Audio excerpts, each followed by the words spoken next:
하나님의 나팔 소리 천지 진동할 때에 예수 영광 중에 구름 타시고 천사들을 세계 만국 모든 곳에 보내어 구원받은 성도들을 모으리.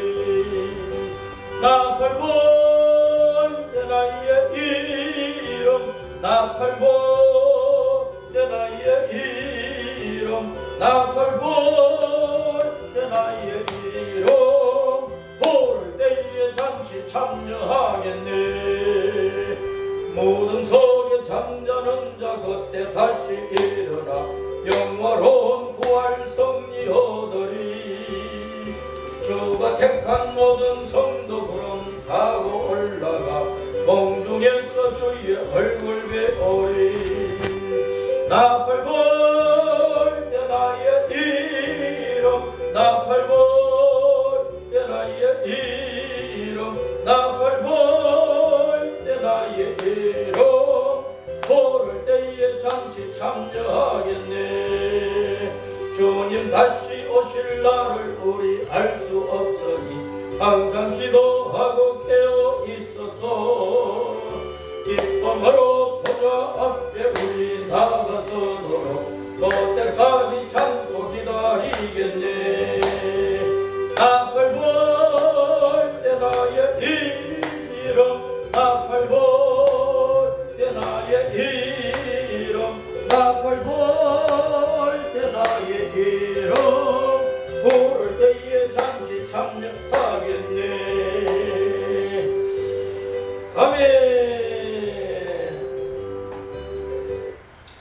이 저녁 시간에는 추석의 의미를 함께 나누도록 하겠습니다. 하나님의 말씀 마태복음 3장 10절부터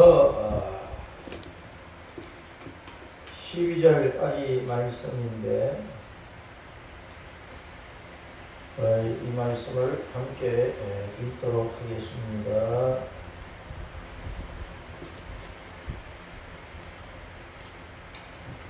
마태복음 3장 10절부터 12절 말씀입니다. 시작. 이미 도끼가 나무 뿌리에 놓였으니 좋은 열매를 맺지 아니하는 나무마다 찍혀 불에 던져지리라.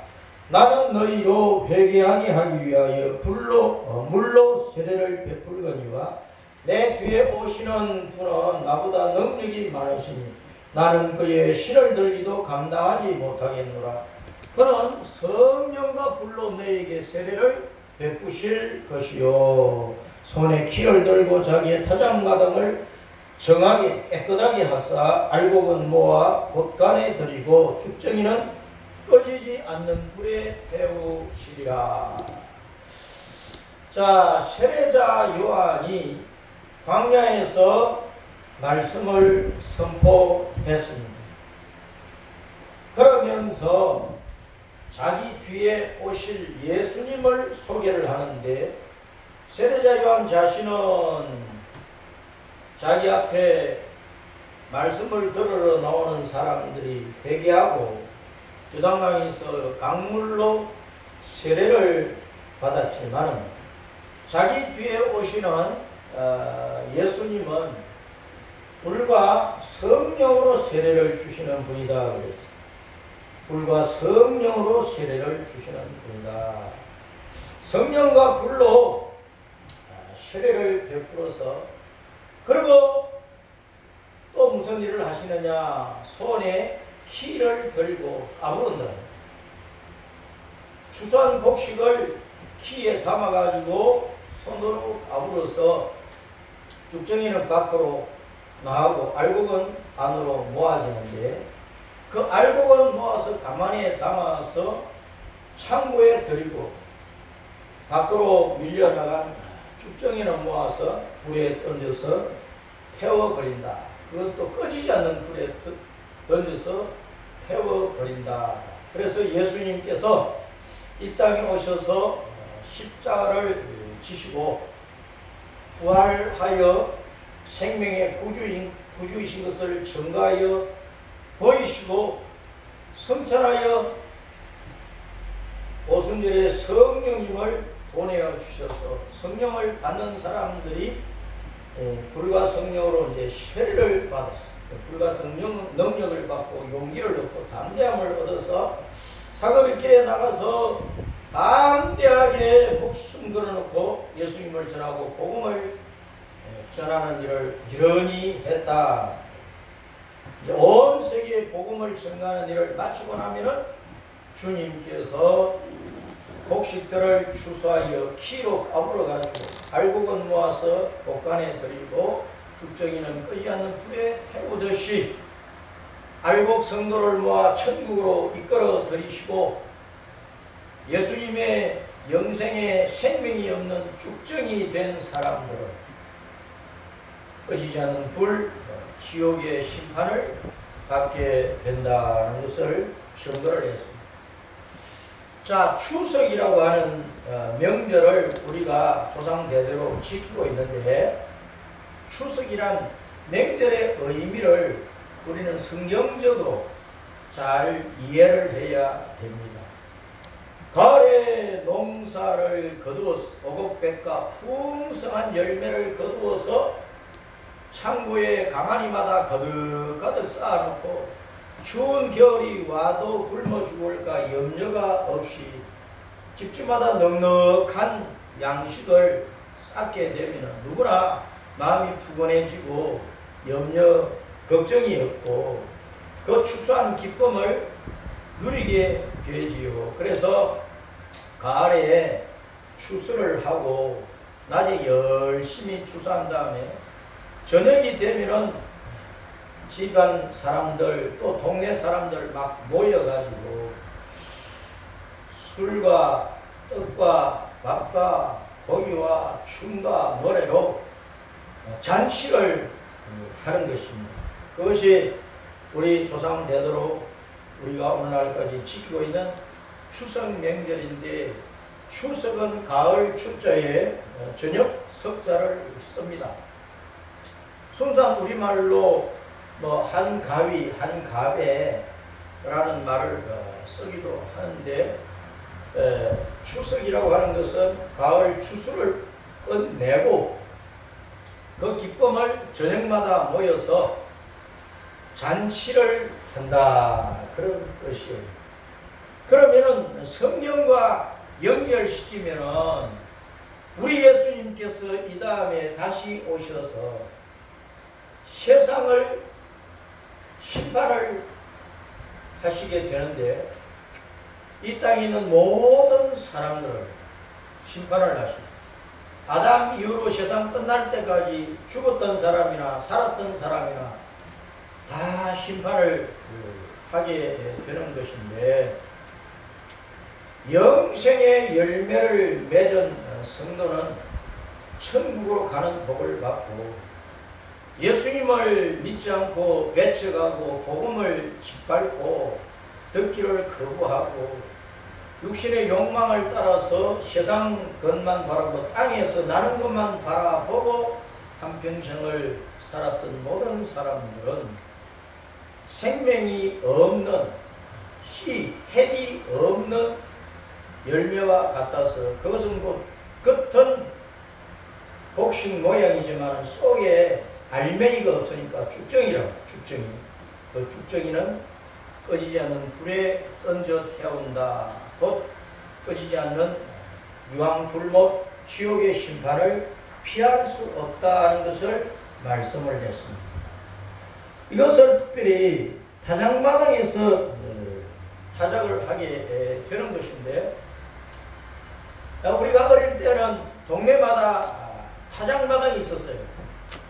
그리고 가정마다 보리나 밀이나 나락을 거두어서 논밭에서 말려가지고 그걸 이제 탈곡을 할 때에 밭에다가 논에다가 탈곡기 갖다 놓고 바로 거기서 탈곡을 하고 타작을 하기도 했어요. 때로는 동네에 웃담이나 중담이나 아랫담이나 온 동네 사람들이 쓰는 타작마당을 팽팽한 넓은 마당을 갖추어 놓고 거기에 논밭에서 곡식을 짊어지고 와서 쌓아놓고 탈곡기로 탈곡을 했다. 탈곡기가 어떤 옛날에는 넓은 팽팽한 타작마당에 돌이나 밀, 나락 뭐 이런 것을 펼쳐놓고 도리깨로 두드려서 탈곡을 했어요.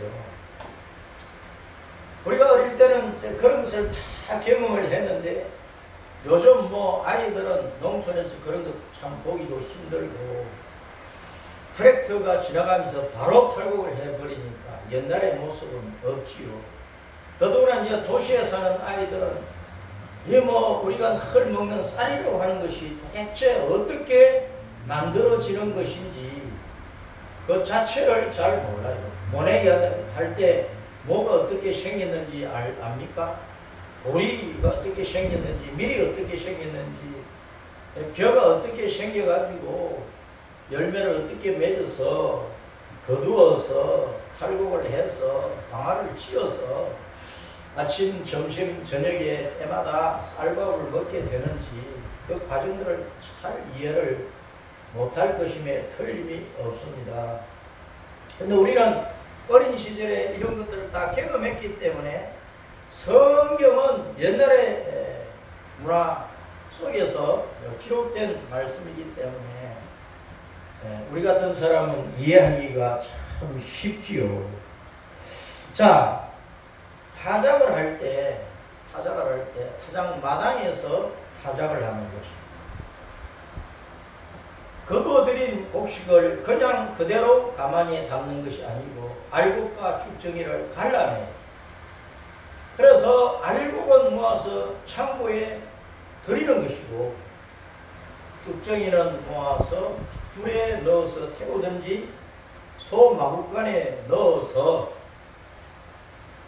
소가 그 위에 들어 누워 가지고 따뜻하게 겨울을 보내게 할 수도 있고 또 소가 거기 누워서 여러 날을 지내면서 똥을 놓다 보면 그것이 자연적으로 거름이 된다. 그러면 그것을 논밭에 뿌려서 다시 거름으로 삼기도 하고 어쨌든 알곡은 사람의 양식이 되는 것이지만 죽정이는 버림을 당할 수밖에 없다 하는 이 사실을 기억을 해요. 그래서 세례자 요한이 내게 오시는 예수님은 불과 성령으로 세례를 주시는 분인데 때가 되면은 타작마당에서 거두어들인 탈곡한 곡식들을 키에 담아서 까불어 가지고 알곡과 죽정이로 갈라내어서 그것을 창고에 들이든지 꺼지는 불에 던지든지 하시는 분이다. 다시 말하면 우리 예수님은 이 땅에 사람의 아들 같은 모습으로 오셨지만 그분은 근본이 하나님이시기 때문에 우리의 구원자로 오셨습니다. 십자가에서 우리의 죄를 짊어지고 우리의 죄값으로 자기의 몸과 생명과 피를 바쳐서 우리를 위한 속죄제물로 화목제물로 번제물로 그렇게 드려주셨다. 그런데 그 예수님이 무덤 속에 가만히 계신 것이 아니고 사흘 만에 부활을 하셨어요. 부활이라고 하는 것은 사망 권세를 이긴 겁니다. 사망을 잡고 있는 사탄을 짓밟아 버린 것이고 심판을 해버린 것이랍니다. 우리를 끌고 가는 그 지옥을 이겨내시고 지옥에서 벗어나게 하신 것이다 그 말입니다. 부활의 예수님은 보라 내가 생명의 구주이니라 하는 것을 아담 이후로 온 세상 사람들에게 세상 끝날 때까지 선포하고 계시는 바로 예수님 자신의 생명 되심을 증거하는 사건이 예수님의 부활 사건인데, 자 그래서 부활을 위해 예수님께서 성천하시고 성천하셔서 다시 오실 때까지 믿는 자가 천국에서 살 영원한 집을 준비하고 계시는 요한계시록 21장 22장에서 말씀한 바 그 황금 보석으로 꾸민 아름다운 집을 각자의 신앙의 상태에 따라서 집을 짓고 계시고 그 일이 다 끝나고 나면 주님께서 요한복음 14장에서 말씀을 하신 대로 구름을 타고 공중으로 강림하셔서 예수님 오실 때까지 믿었던 모든 사람, 믿고 죽었던 사람은 부활시키고 믿고 살아있는 동안에 예수님 만나는 성도들은 순식간에 변화시켜서 다시 말하면 주님의 나라에서 하늘나건 천연왕국 시아노가 식당 신청신지에서 영원히 살 수 있는 신령한 몸으로 변화시켜서 하늘나건으로 끌어올리는데 그 사건이 휴거랍니다. 휴거. 예수님은 구름 타고 공중으로 오시고 그 다음에 일곱 나팔 일곱 대접의 7년 대지향이 지나고 난 다음에 이제 하늘 낙원에서 휴거됐던 모든 성도들을 데리고 백마를 타고 지상으로 강림하십니다. 그 지상으로 강림하실 때 스가랴서에서 스가랴 선지자를 통해서 주님께서 내가 감람산에서 승천했으니까 감람산으로 다시 올 것이다 하는 것을 말씀을 했어요. 그래서 주님께서 공중으로 오시고 지상으로 오시는 그때가 바로 타작마당에서 인생들을 탈곡하는, 그래서 알곡과 쭉정이로 갈라내는 그 때라는 여러 가지 지금 우리가 살고 있는 세상에서 일어나는 징조들을 볼 때 그 주님께서 오실 그 날이 너무나 가깝다. 그래서 마지막 때 내가 알곡으로서 주님 만날 것인지 쭉정이로서 주님께 버림을 받을 것인지 우리 자신의 신앙을 잘 확증을 하고 내 신앙을 더 좋게 만들고 더 복되게 만들고 더 영광스럽게 만들어 가면서 요즘 세속적인 말로 업그레이드 시켜가면서 주님 만날 준비를 해야 되고 그렇게 해서 주님을 만나야 우리가 돌아가야 될 본향에 영광스럽게 돌아갔어요. 그 나라에서 영생, 복락, 기쁨, 즐거움, 영광을 주님의 영광 속에서 함께 누리게 될 것이라는 것입니다. 이 타작마당에서 추수하는 그것이 곧 추석 명절로 우리가 늘 지켜오는 것인데 바로 그 추석 명절은 예수님께서 타작마당에서 추수하는 것을 우리에게 각성시켜 주시기 때문에 우리는 깨어서 주님의 오심을 내다보고 준비를 해야 된다. 예수님을 안 믿는 사람처럼 설이나 추석 때에 그냥 육신적인 배만을 위해서 먹고 마시고 여행 가고 쉬고 뭐 떠들고 수근수근대고 그렇게 보내버리면 안 된다는 거예요. 제가 이번 추석 연휴 월, 화, 수, 사흘 동안 놀러 갈 수도 있지만 뭐 사람들이 많이 오든 적게 오든 또 한 사람이라도 뭐 오든 안 오든 간에 나 자신을 위해서라도 이번 추석에는 부흥회라고 하는 이름을 내걸고 하루에 3번씩 예배를 드려야 되겠다. 그래서 추석 연휴 성경 강해 심령 부흥회를 제가 열고 있는 것입니다. 오늘 바로 월요일 저녁 시간인데 우리는 아침이 되고 낮이 되고 저녁이 되면 캄캄한 밤이 오는 것을 매일 경험하고 있잖아요. 저녁이다 밤이다고 하는 것은 영적으로 말하면 어두워졌다는 것은 죄악이 가득했다.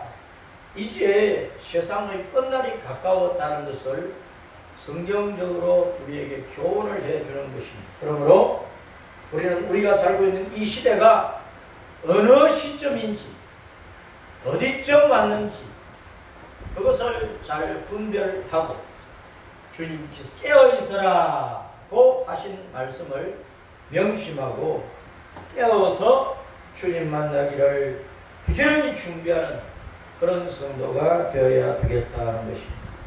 타작마당을 우리가 생각을 할 때에 성경에 타작마당 사건이 여러 번 나오는데 바로 이제 창세기 50장에 타작마당 사건이 나와요.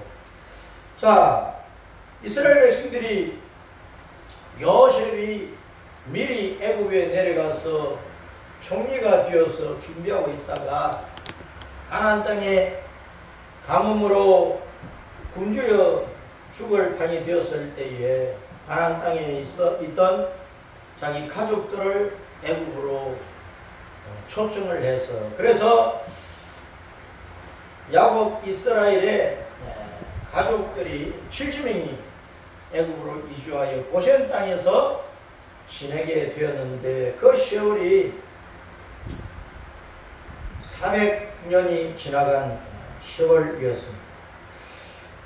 그런데 요셉이 총리로 있는 동안에 애굽 고센 땅으로 초청해서 함께 살던 아버지 야곱이 하나님께서 이제 불러 가심으로 말미암아 장례식을 치르게 되는데, 야곱이 내 해골을 애굽 땅에 파묻어 두지 말고 내 해골을 거두어서 조상들이 있는 성령 저 막벨라 굴에다가 나를 옮겨서 장사를 지어다오 유언을 남깁니다. 그래서 요셉이 자기 형제들과 함께 연합을 해서 아버지의 유해를 거두어서 장사를 지내게 되는데, 자, 창세기 50장 11절에 보면은 그 땅 거민 가나안 백성들이 아닷 마당의 애통을 보고 이르되 이는 애굽 사람의 큰 애통이라 하였으므로 그 땅 이름을 아벨 미스라임이라 하였으니 곧 요단강 건너편이더라. 애굽의 고센 땅에서 가나안 땅으로 들어갔어요. 요셉이 아버지 야곱의 해골을 막벨라 굴에 장사하기 위해서 긴 장례 행렬로 올라갔다 하는 것입니다. 그 앞에 50절에 보면은 그들이 요단강 건너편 아닷 타작 마당에 이르러 거기서 크게 울고 애통하며 요셉이 아버지 야곱을 위하여 7일 동안 애곡하였더라. 그래서 아버지 그 야곱 이스라엘의 시신을 상여에 메고 가나안 땅으로 들어가서 7일 동안 곡을 했는데, 어디에서 했느냐? 아닷 타작 마당에서 7일 동안 곡을 했어요. 자, 아닷이라고 하는 뜻은 뭐냐? 아닷 타작 마당이라고 그러는데, 아닷은 가시나무라는 뜻이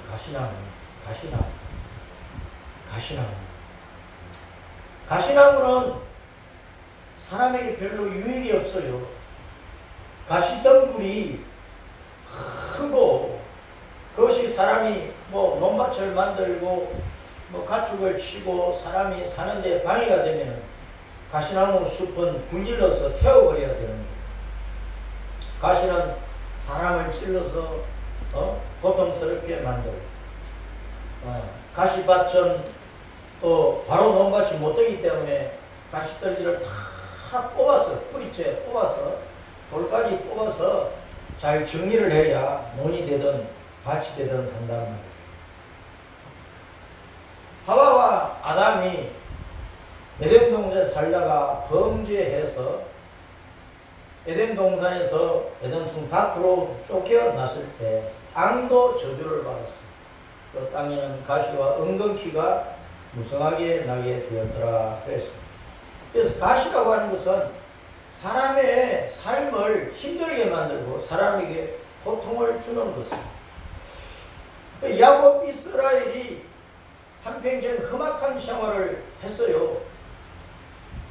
그가 하나님의 복을 받고자 하는 열심은 있었으나 거짓말하고 속이는 방법을 취해가지고 장자권도 차지하고 아버지로부터 축복도 받아보고, 그래서 형 에서에게 미움을 받아서 에서가 그냥 아버지 이삭이 죽고라면 죽여버리겠다고 그렇게 벼르는 판에 어머니 릴버가가 야곱을 저 바다나랑 외삼촌 집으로 돌리잖아요. 거기서 20년 동안 야곱이 머슴살이를 했어요. 그런 다음에 가나안 땅에 와서 사는데 가뭄이 드니까 어쩔 수 없이 요셉이 초청을 하니까 애굽에 내려가서 고센 땅에서 노후를 보내다가 세상을 떠났는데, 야곱이 애굽에 내려가서 바로 왕이 너 몇 살이냐 하고 나이를 물을 때에 나의 나그네 길이 139년이다 그렇게 말하고, 내가 험악한 세월을 보내었나이다. 험악한 세월을 보내었나이다. 야곱의 인생은 험악했어요. 여러분들은 그저 한평생 평탄합니까? 매일매일 평안하고 근심 걱정 없고 즐겁고 돈 걱정 없고 건강 걱정 없고 자식 걱정 없고 뭐 은퇴 후에 걱정 없고 노후가 늘 행복할 것으로 그렇게 생각이 됩니다. 모든 사람은 아무리 행복하더라도 이 땅에 사는 동안에 가시처럼 찌르는 고통을 많이 당하고 삽니다. 잘 배우나 못 배우나 돈이 많으나 적으나 건강하나 뭐 건강하지 못하나 대통령 자리에 앉아있어도 국회의원이 되어도 별 4개를 달아도 어디에서 어떤 뭐 위치에서 어떤 일을 해도 심령의 근심 걱정이 없는 사람, 삶의 애환이 없는 사람 누가 있느냐. 그래서 인생은 따라서 합니다. 가시밭길을 걷는다. 가시밭길을 걷는다. 인생이라고 하는 것은 가시밭 속에서 사는 것과 같아요. 온갖 가시들이 찌르는 고통을 당한다. 자, 요셉이 아버지 야곱의 시신을 상내에 싣고 가나안 땅 막벨라 굴을 향할 때 아닷 타작마당에 이르러 거기서 7일 동안 슬퍼서 울었다. 그 아닷의 타작마당은 가시나무라는 뜻을 가지고 있으니까 우리가 한평생 가시밭에서 사는 것과 같은 그런 고통을 당하다가 세상을 떠난 것이다. 그것을 가르쳐 주는 것입니다. 모든 사람의 인생은 한평생이 가시밭길이라는 것을 가르쳐 준다 그 말입니다. 그런 인생길을 걷는 사람이 야곱이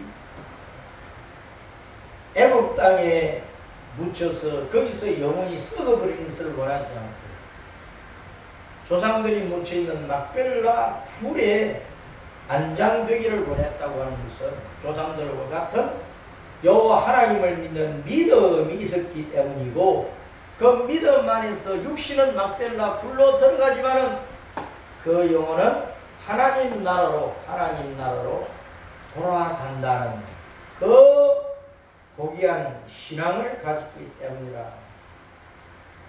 이 땅에서 누구나 가시밭길을 걸어가는 인생들, 예수님 없이 죽으면 가시밭은 결국은 불질러 버리는 것처럼 그 영혼은 불타는 가시밭 같은 지옥불 속에 들어가고 마는 거예요.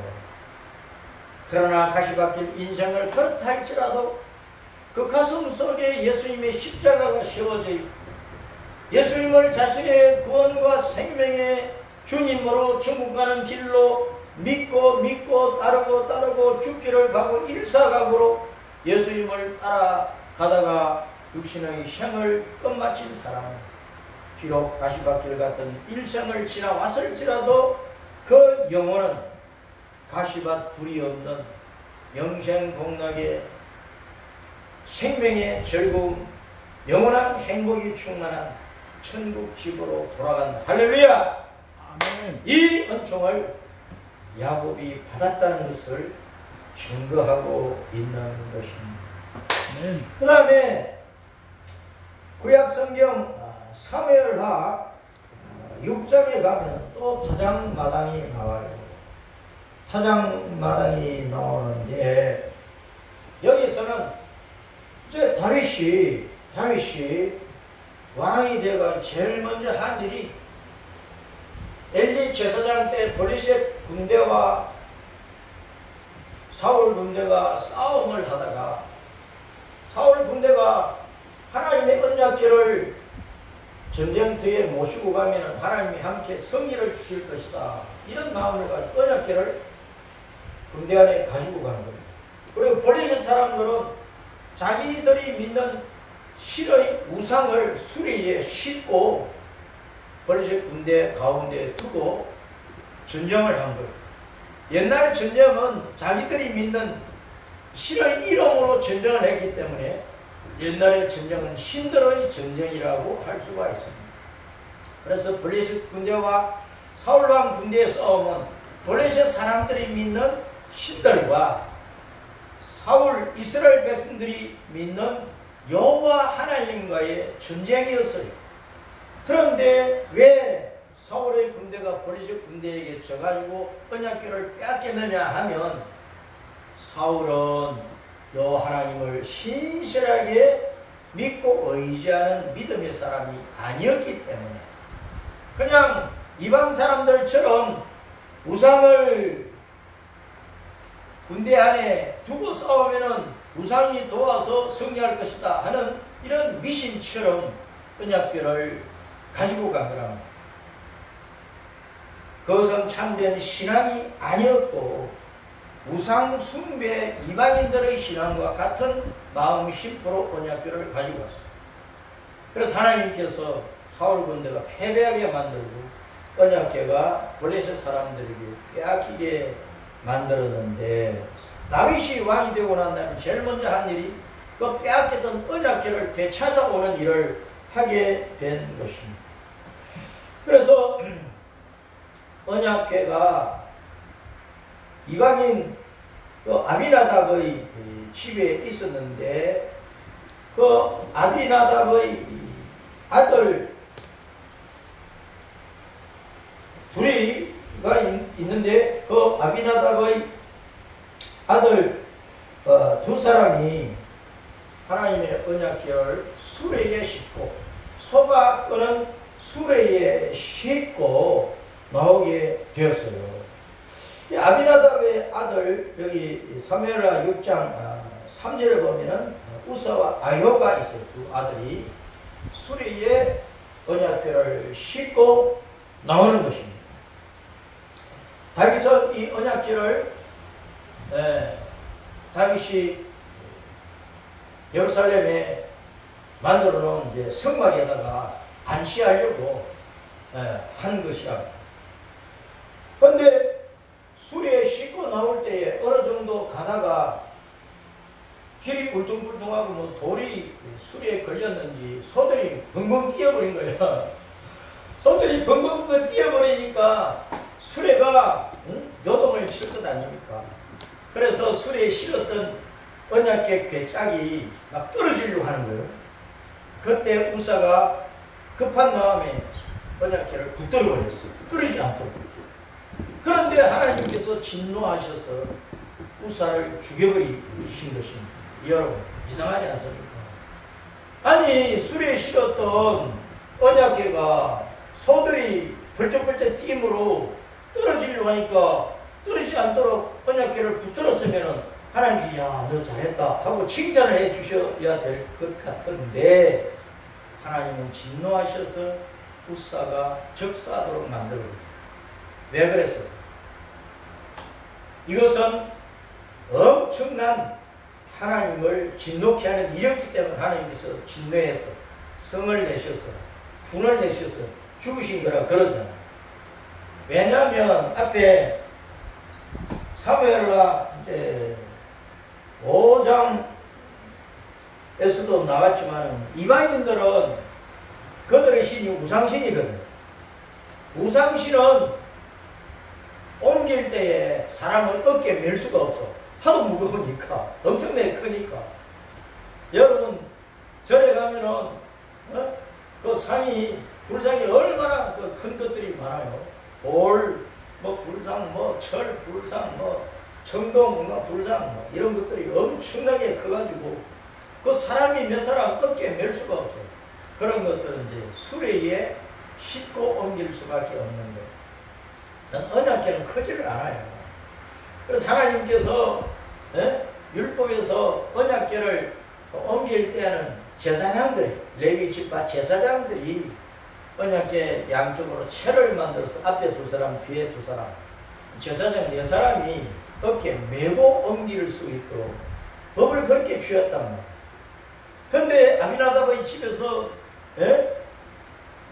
우사와 아비나답의 두 아들이 언약궤를 옮길 때 수레에 실어버렸거든요. 그 말은 언약궤는 바로 하나님의 말씀이고 하나님의 법궤, 십계명의 두 돌비가 새겨진 법궤를 안치한 궤를 언약궤라 말하니까 언약궤는 하나님의 계명이고 또 언약을 하시는 분이 예수님이니까 언약궤는 바로 예수님을 상징한다.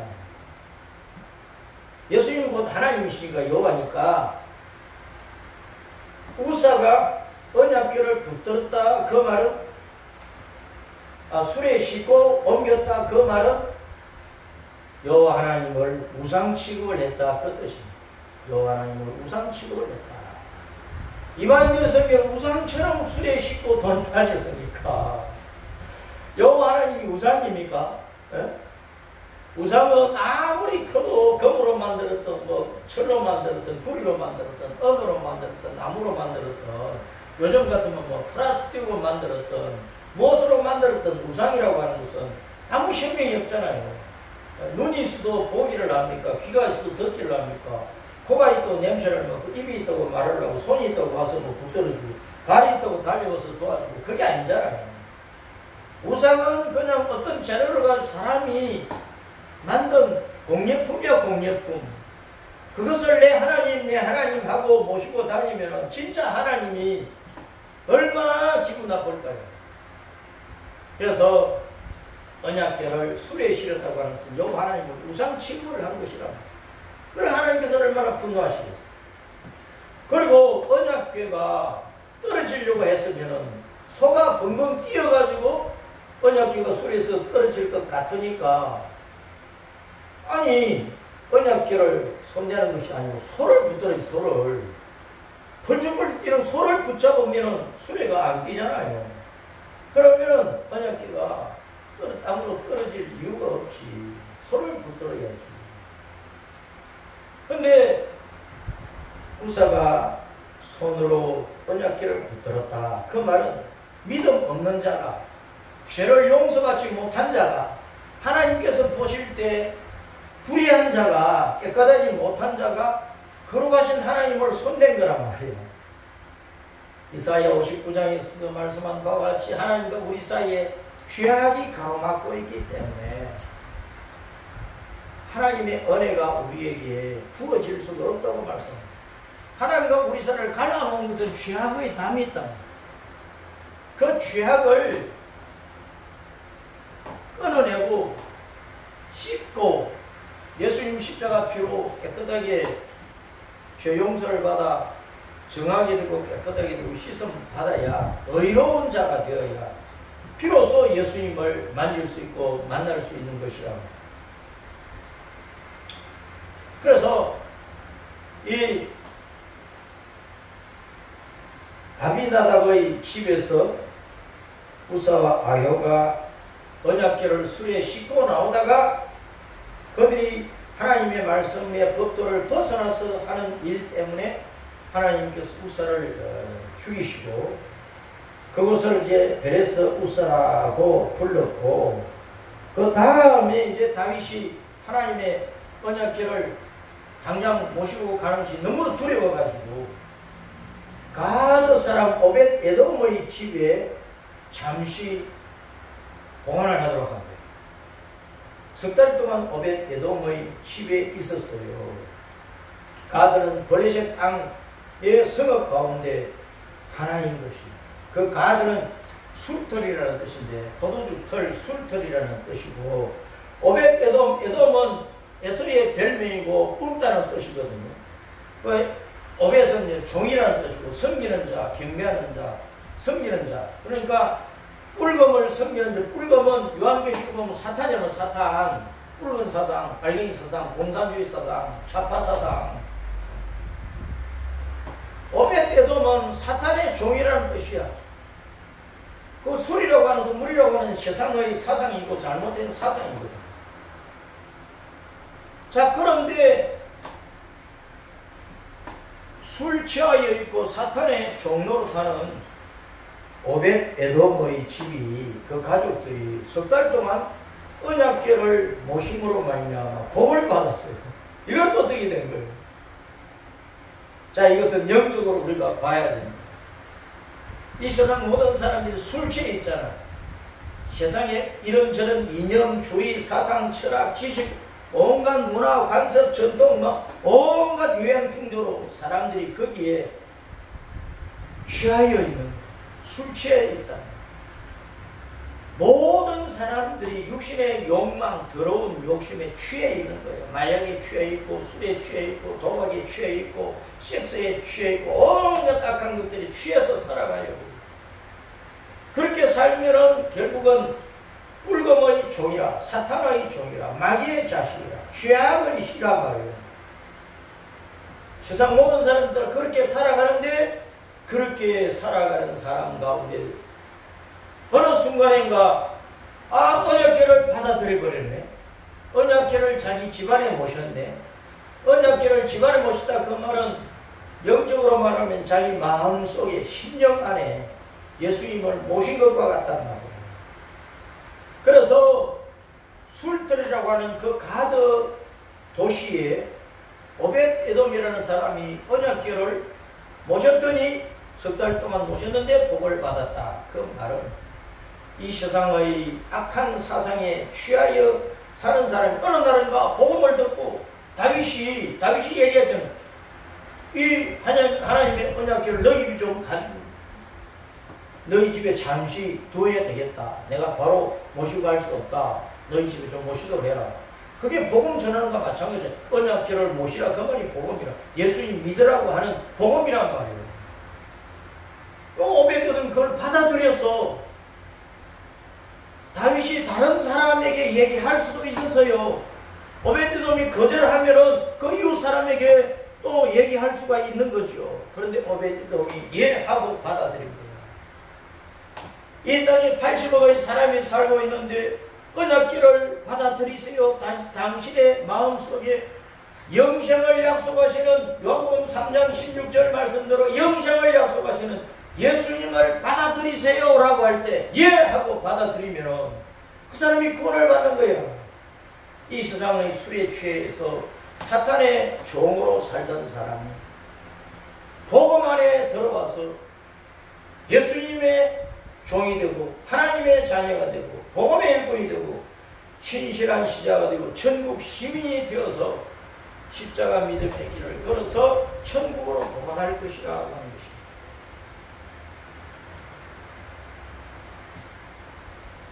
자,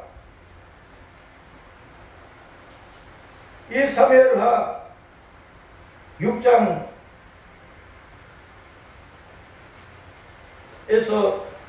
이 놀라운 사건이 있었는데, 이 아비나답의 집에서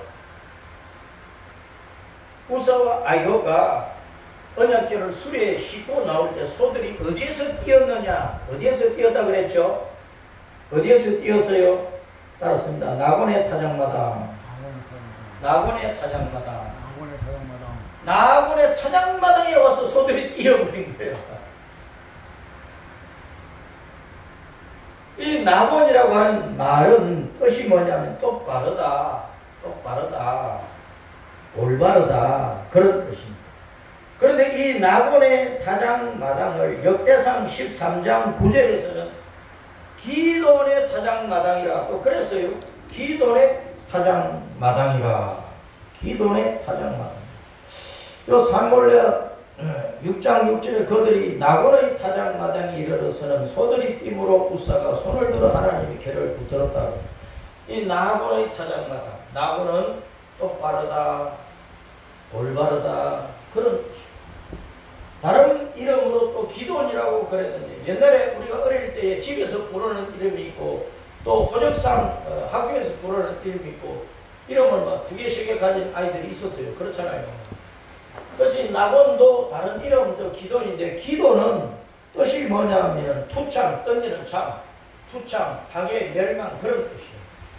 그러니까 한 사람이 2가지 이름을 가지고 2가지 뜻을 가지고 있는 거예요. 나곤은 똑바르다, 올바르다.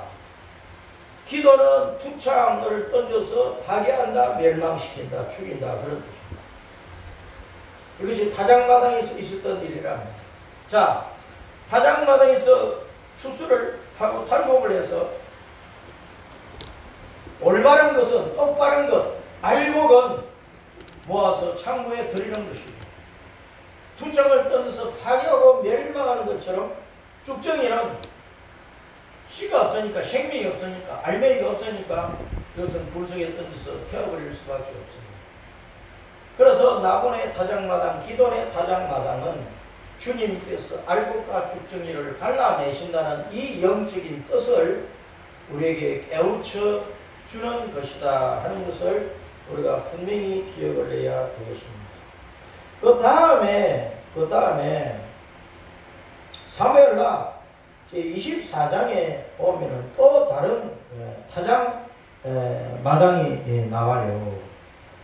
자, 사무엘하 24장 16절에 보면 천사가 예루살렘을 향하여 그의 손을 들어 멸나게 하더니 여호와께서 이 재앙 내리심을 뉘우치사 백성을 멸하는 천사에게 이르시되 족하다 이제는 내 손을 거두어 하시니 여호와의 사자가 여부스 사람 아라우나의 타작마당 곁에 있는지라. 여부스라고 하는 사람, 여부스 족속, 여부스는 말 자체가 이제 타작마당이라는 뜻을 가지고 있는데 그 여부스 사람이 가지고 있는 여부스 사람, 여부스 종족 가운데에 아라우나라고 하는 사람이 가지고 있는 그 타작마당 곁에 있는지라 그랬습니다. 이 타작마당. 다윗이 왕이 되고 난 다음에 어느 정도 세월이 흘러서 다윗이 인구조사를 했어요. 인구조사를 했어요. 그런데 이 인구조사를 하나님이 싫어하시는 거예요. 왜? 백성 수가 많고 그 가운데서 젊은이들은 징집을 해서 군대를 크게 만들고 군대에 힘을 키우고 그래서 이제 국방을 든든히 하겠다. 단순히 이제 그렇게 하면 좋은데 인구 조사를 하고 백성의 수가 얼마고 그 가운데 젊은이를 군대에 보내서 군대에 힘을 키우고 그러면 요 하나님을 의지하지 않는 거예요. 군대의 힘을 의지하고 적들과 싸우려고 하는 거예요. 군대를 키운다 그 말은 하나님이 보실 때는 하나님을 의지하지 않고 땅의 힘을 의지하는 것이라. 그래서 하나님께서 다윗 왕이 인구조사를 한 것 때문에 분노하셔가지고 갓 선지자를 보내서 3가지 중에 하나를 택하라. 내가 재앙을 내리겠다. 책벌을 하겠다. 그래서 주님께서 3가지를 말씀하셨는데 7년 가뭄으로 고생을 할 거냐, 석 달 다른 나라의 침략을 받아 피난을 다닐 거냐, 아니면 사흘 동안 전염병으로 고통을 당할 거냐. 다윗은 3번째를 택했어요. 빨리 끝내야 되니까 사흘 전염병 재앙을 내리십시오. 그래서 그 재앙으로 7만 명이 죽었다 그랬어요. 그런데 이 아라우나도 다른 구제에서는 또 오르난이라 그랬어요. 아라우나를 오르난이라 그랬어요. 오르난. 이 오르난, 아라우나 이것은 이제 라난이라고 하는 단어에서 왔는데 크게 소리친다, 노래한다, 기뻐한다, 찬송한다 그런 뜻입니다. 그러니까 아라우나 오르난의 타작마당은 크게 기뻐한다는 그런 뜻입니다. 타작마당에서 누가 기뻐하느냐? 죽정이는 기뻐할 수가 없죠. 알곡으로 택하여진 성도는 구원을 받아 천국에 돌아가니까 천국 창고에 들어가기 때문에 그 구원을 인하여 하나님 앞에 크게 기뻐하고 감사하고 찬양할 수밖에 없다. 그것을 말씀을 합니다. 그리고 우리는 또 룻기 3장에 가면 룻이 시어머니 나오미와 함께 보리배는 맥주절 때에 가나안 땅에 돌아와가지고 보아스를 만나게 되는.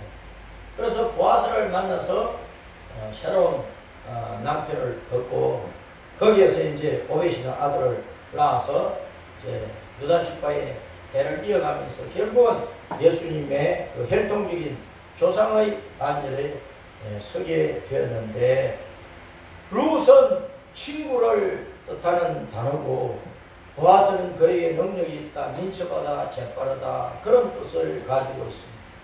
그러니까 룻이 보아스를 만났다, 이 말은 앞으로 우리 성도들이 맥주절과 같은 그런 절기의 의미를 따라서 성령의 세례를 받아가지고 온 땅에 복음을 전해서 천국 복음이 모든 나라 모든 백성에 전해져서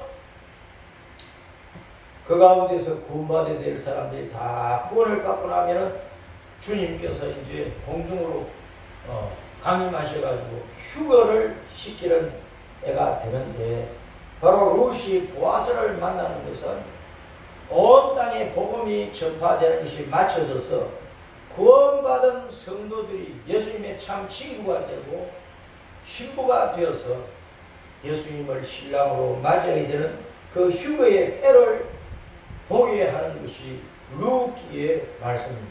룻이 보아스를 만날 때에 타작마당에서 먼저 만납니다. 타작마당에서 만났다. 맥주절 때 타작마당에서 만났어. 그러니까 우리는 주님께서 이제 오실 때가 다 된 이 시대 속에서 우리는 땅끝까지 모든 나라 모든 백성 속에 예수님의 이름과 영광의 복음이 선포되도록 부지런히 국내 전도뿐만 아니라 해외 선교까지 우리가 온 힘을 다해서 세계 선교를 위해서 헌신하고, 그리고 주님 오실 때 주님의 참 친구요 신부가 되어서 신랑 되신 주님을 맞이하여 주님이 마련해놓은 하늘 본인 집으로 돌아가는 그런 복된 성도가 되어야 되는 것입니다. 추석이라고 하는 것은 바로 추수를 끝내고 저녁에 동네 사람들이 모여서 즐거운 잔치를 벌인다. 예수님이 세상 농사를 짓는 일을 끝마치고 추수를 다 하고 나면 이제 알곡 성도를 거두어 모아서 천국집으로 데리고 가실 것인데, 그날이 가까움을 보면서 우리는 이 추석에 육신의 잔치만 드리는 것이 아니라 영적인 잔치를 내다보면서 주님 만날 준비를 부지런히 잘 해야 되겠습니다. 할렐루야! 이 믿음을 잘 지켜가도록 하십시다.